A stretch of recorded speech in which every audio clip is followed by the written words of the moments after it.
और पूर्ण परमात्मा सत्य पुरुष कबीर देव कबीर साहिब ये हमारे सभी संकटों का निवारण करते हैं। ये सक्षम है। हमारे जीवन में आने वाले यानी प्रारब्ध में किस्मत में किसी भी प्रकार का कोई संकट है उसका ये निवारण सहज में कर देते हैं। ये कब करते हैं? जब हमारी आस्था 100% कबीर परमेश्वर में हो जाएगी और अन्य किसी भी देव से हम कोई भी वस्तु की डिमांड स्वप्न में भी नहीं करेंगे। किसी भी प्रकार का कोई संकट है तो अपने परमात्मा कबीर जी से ही हम अर्जी लगाएंगे हृदय से। कुछ समय के बाद आपका स्वभाव बन जाएगा इस ज्ञान और समाधान और इस भक्ति के कारण कि आप पर कुछ भी आपत्ति आवेगी, आप केवल हे बंदी छोड़, हे परमपिता परमात्मा कबीर साहिब, आपके मुख से यही निकलेगा। तो उस समय परमात्मा आपके साथ हो लिया। फिर उस आत्मा के जीवन सफर में कोई भी संकट,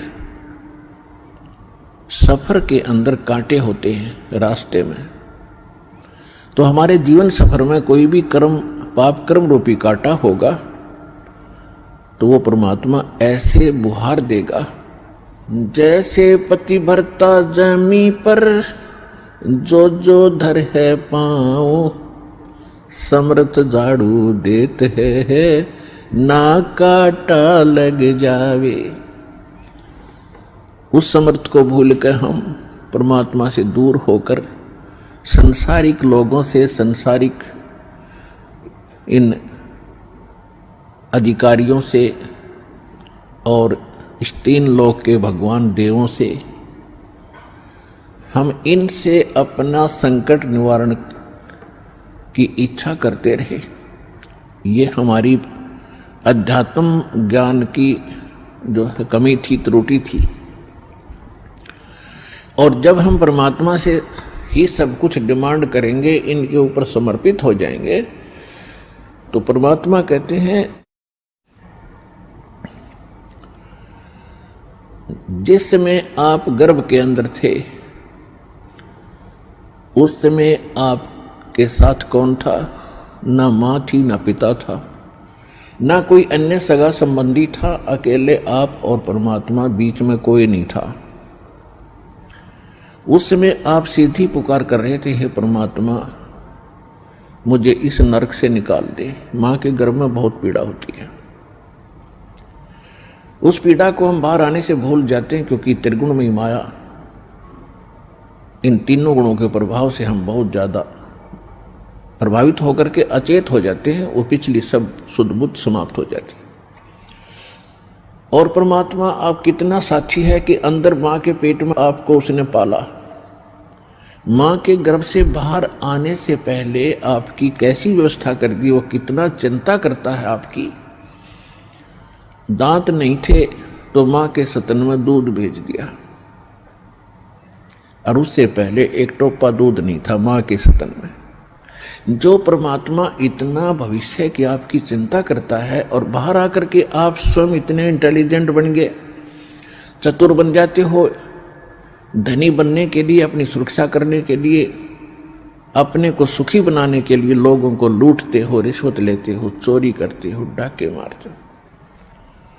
आप भगवान के विधान को भूल गए, आपको याद नहीं है। जो परमात्मा आपकी इतनी केयर टेक करता है, इतनी देखभाल पहले से चिंतित है, तो अब कौन सा वो दूर है आपसे।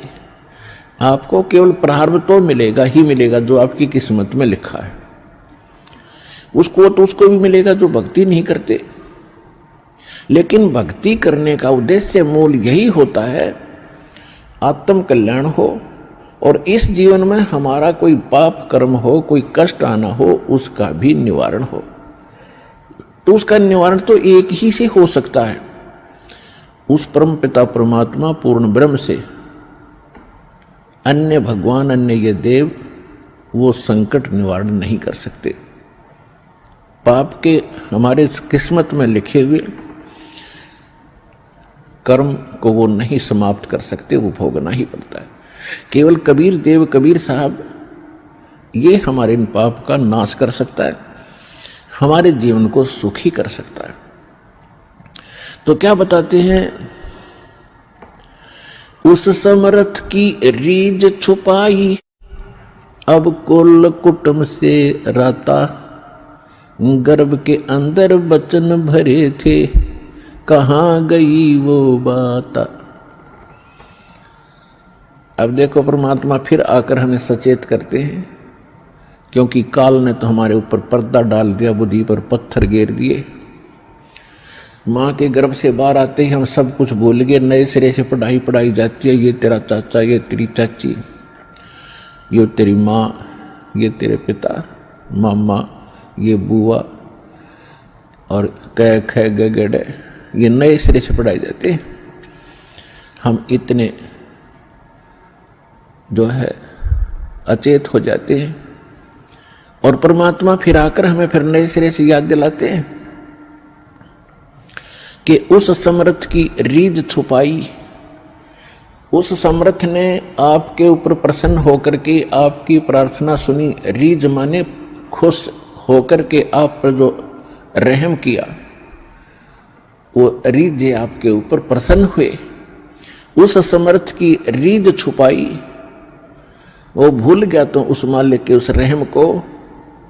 अब कुल कुटुंब तय राता, अब भूल गया ये तेरा बेटा या कोठी या कार, ये मेरा, ऐसे वैसे सारा दिन इसी भूल भुलैया में जीवन नाश कर रहा है। और गर्भ के अंदर बचन भरे थे, कहाँ गई वो बात। अब परमात्मा याद दिलाते हैं, अब कहाँ गई वो तेरी बात जब नुका था माँ के पेट में कि हे परमात्मा एक बार मुझे बाहर निकाल दे, कभी भी गलती नहीं करूँगा, आपकी याद गणी रखूँगा और आप पर पूरा विश्वास करूँगा। निर्वाह के लिए कार्य करते समय भी आपकी याद कभी नहीं भूलूंगा। और अब हम क्या करते हैं, केवल सांसारिक इन कार्यों में सारा जीवन लगाते हैं। भगवान की याद तो कभी कोई चर्चा करता तभी आती है, ना तो स्वप्न में भी ना आती है हमारे को। तो उसके लिए क्या बताते हैं कि वो परमात्मा जब आपको मां के गर्भ में भी सुरक्षित रखता है, आपके बाहर आने से पहले आपके आहार के लिए मां के स्तन में दूध भेजता है, तो आगे आने वाले जीवन में जो तूने जैसा किया है उसमें क्या वो कमी करेगा। तो इस आधार से भी हमने उन बुराइयों से हट जाना चाहिए जो हम स्वयं धनी बनना चाहते हैं। चोर मिलावट करके, झूठ बोल के, चोरी करके हम इस तरह जो धनी बनना चाहते हैं, रिश्वत लेकर, तो ये हमारी भूल है। ये पैसा ऐसे एकत्रित किया हुआ आपके पास नहीं रहे। सत सही।